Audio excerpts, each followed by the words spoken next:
ओम नमः शिवाय दोस्तों, आप सभी का मेरे चैनल नारायण रत्नावली में स्वागत है। आज की इस वीडियो में मैं आपको गणपति अथर्वशीर्ष का पाठ करने से क्या-क्या लाभ होते हैं बताने जा रही हूँ। वीडियो को कृपया कर लाइक, शेयर, सब्सक्राइब करें। दोस्तों, गणपति अथर्वशीर्ष एक वैदिक प्रार्थना है जो कि प्रथम पूज्य भगवान श्री गणेश जी को समर्पित है। प्रथम पूज्य भगवान श्री गणेश सारे विघ्न बाधाओं का नाश करने वाले देवता माने जाते हैं। बुधवार के दिन अथर्वशीर्ष का पाठ करने से दुखों का अंत होता है। अशुभ ग्रह जैसे राहु, केतु, शनि शांत होते हैं। सारे बिगड़े काम बनने लगते हैं। जीवन में स्थिरता आने लगती है। अथर्वशीर्ष के पाठ से मानसिक शांति और आत्मविश्वास भी बढ़ता है। भगवान गणेश के विशेष दिन जैसे संकष्टी चतुर्थी शाम के समय 21 बार पाठ करने से इसका फल दुगना मिलता है। गणपति जी की पूजा से सुख, समृद्धि, धन, ऐश्वर्य सब कुछ मिलता है। बुधवार के दिन इस पाठ को करना बहुत ही शुभ माना गया है। तो दोस्तों, आइए मिलकर आज बुधवार को गणपति अथर्वशीर्ष का पाठ करते हैं हिंदी में। गणपति को नमस्कार है। तुम ही प्रत्यक्ष तत्व हो, तुम ही केवल कर्ता, तुम ही केवल धारण करता और तुम ही केवल संहार करता हो। तुम ही केवल समस्त विश्व रूप ब्रह्म हो और तुम ही साक्षात नित्य आत्मा हो। यथार्थ कहता हूँ, सत्य कहता हूँ, तुम मेरी रक्षा करो।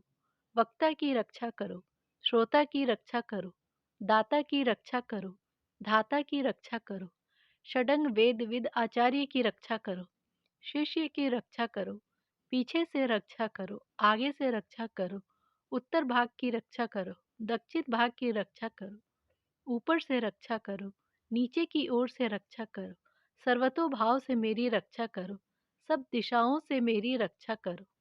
तुम वाग्मय हो, तुम चिन्मय हो, तुम आनंदमय हो, तुम ब्रह्ममय हो, तुम सच्चिदानंद अद्वितीय परमात्मा हो, तुम प्रत्यक्ष ब्रह्म हो, तुम ज्ञानमय हो, विज्ञानमय हो। यह सारा जगत तुमसे उत्पन्न होता है। यह सारा जगत तुमसे सुरक्षित रहता है। यह सारा जगत तुम में लीन रहता है। यह अखिल विश्व तुम में ही प्रतीत होता है। तुम ही भूमि, जल, अग्नि, वायु और आकाश हो। तुम ही परा, पश्यन्ती, मध्यमा और वैखरी चतुर्विद वाग हो। तुम सत, रज, तम इन तीनों गुणों से परे हो। तुम भूत, भविष्यत, वर्तमान इन तीनों कालों से परे हो। तुम स्थूल, सूक्ष्म और कारण इन तीनों दहों से परे हो। तुम नित्य मूलाधार चक्र में स्थित हो। तुम प्रभु शक्ति, उत्साह शक्ति और मंत्र शक्ति इन तीनों शक्तियों से संयुक्त हो। योगी जन नित्य तुम्हारा ध्यान करते हैं। तुम ब्रह्मा हो, तुम विष्णु हो, तुम रुद्र हो, तुम इंद्र हो, तुम अग्नि हो, तुम वायु हो, तुम सूर्य हो, तुम चंद्रमा हो, तुम ब्रह्म हो, तुम त्रिपाद भू भुव स्व एवं प्रणव हो।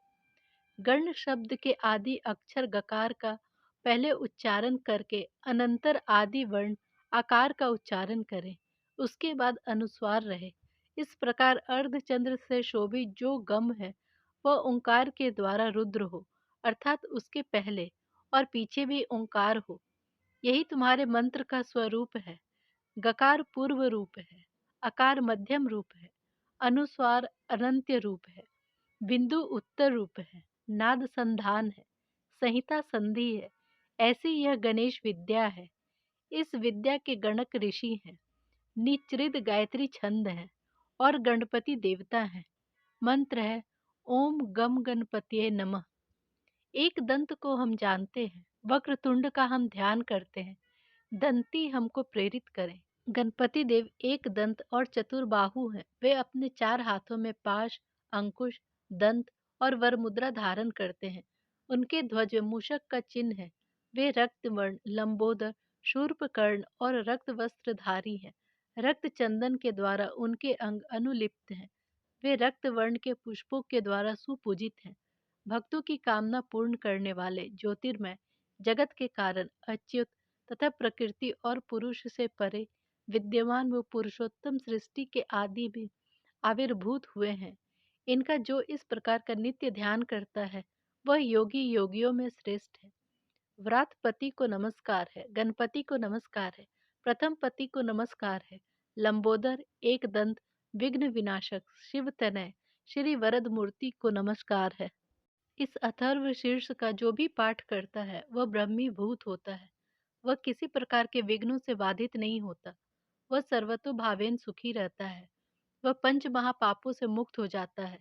सायंकाल समय इसका पाठ करने वाला दिन में किए हुए पापों का नाश करता है। प्रातः काल पाठ करने वाला रात्रि में किए हुए पापों का नाश करता है। सायं और प्रातः काल पाठ करने वाला निष्पाप हो जाता है। सर्वत्र पाठ करने वाला सभी विघ्नों से मुक्त हो जाता है एवं धर्म, अर्थ, काम तथा मोक्ष इन चारों पुरुषार्थों को प्राप्त करता है।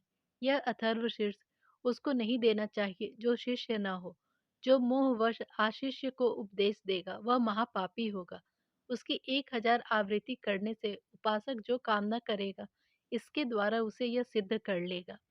जो इस मंत्र के द्वारा श्री गणपति का अभिषेक करता है वह बाग्मी हो जाता है। जो चतुर्थी तिथि में उपवास रहकर जाप करता है वह विद्यावान हो जाता है। यह अर्थवर्ण वाक्य है। जो ब्रह्मादि आवरण को जानता है वह कभी भयभीत नहीं होता। जो दुर्वा कुरों के द्वारा यजन करता है वह कुबेर के समान हो जाता है। जो लाजा के द्वारा यजन करता है वह यशस्वी होता है, वह मेधावान होता है। जो सहस्त्र मोदकों के द्वारा यजन करता है वह मनोवांछित फल प्राप्त करता है। जो घृताक्त समीधा के द्वारा हवन करता है वह सब कुछ प्राप्त कर लेता है, उसे सब कुछ प्राप्त हो जाता है। जो 8 ब्राह्मणों को इस उपनिषद का सम्यक ग्रहण करा देता है वह सूर्य के समान तेज संपन्न होता है। सूर्य ग्रहण के समय महानदी में अथवा प्रतिमा के निकट इस उपनिषद का जप करके साधक मंत्र सिद्ध हो जाता है। संपूर्ण महाविघ्नों से मुक्त हो जाता है, महापापों से मुक्त हो जाता है, महादोषों से मुक्त हो जाता है। वह सर्वविद हो जाता है। वह सर्वविद को हो जाता है जो इस प्रकार सब जानता है। इस प्रकार यह एक ब्रह्म विद्या है। जय गणपति देव।